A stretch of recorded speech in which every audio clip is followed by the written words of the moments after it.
প্রতিপদ থেকে শুরু ২৫০ বছরের মহিষাদল রাজবাড়ির পুজো। ঐতিহ্যের পুজোয় জাঁক না থাকলেও রয়েছে নিষ্ঠা।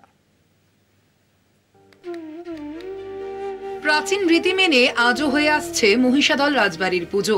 প্রতিপদের দিন থেকেই শুরু হয় পূর্ব মেদিনীপুর জেলার ঐতিহ্যবাহী মহিষাদল রাজবাড়ির ২৫০ বছরের দুর্গাপুজো। নেই সেই রাজা, নেই রাজপাট, ফলে আগের সেই আড়ম্বর আর নেই। এখন আর মহাষ্টমীর দিন কামান দাগা হয় না, সেই সেকেলে পর্দা প্রথাও নেই। তবুও ঐতিহ্যের পুজোয় রয়েছে নিষ্ঠা। ১৭৭৮ সালে রাজা আনন্দলাল উপাধ্যায়ের স্ত্রী রানী জানকীর হাত ধরে সূচনা হয় মহিষাদল রাজপরিবারের দুর্গাপুজোর। প্রথমা থেকে দশমী পর্যন্ত রয়েছে দেবীর ভোগ রান্নার আয়োজন। ষষ্ঠীতে ৬ মণ চালের ভোগ, সপ্তমীতে ৭ মণ চালের ভোগ, অষ্টমীতে ৮ মণ চালের ভোগ রান্না করার প্রথা রয়েছে। আজ ভোগের চালের পরিমাণ কমলেও প্রথা বজায় আছে।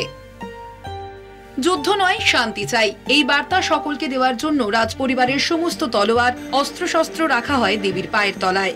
এছাড়াও পুজোর দিনগুলোতে হয় সাংস্কৃতিক অনুষ্ঠানও।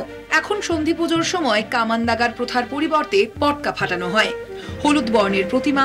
মহিষাদলের গোপালপুর গ্রামের ভূঁইয়া পরিবারের মৃৎশিল্পীরা প্রায় ৬০ বছর ধরে প্রতিমা তৈরি করে আসছেন।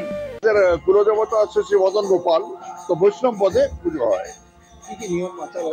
নিয়ম বলতে আপনার এই প্রতিপদে ঘট ওঠে, আর ষষ্ঠীর বোধন, সপ্তমীতে কলাবল স্নান, অষ্টমীতে সন্ধি পুজো, বাকি যা নিয়ম আছে। পুজোর ৪ দিন মুখর থাকে রাজবাড়ি। পরিবারের সদস্যরা একত্রিত হয়ে মেতে ওঠেন শারদীয়ার আনন্দে।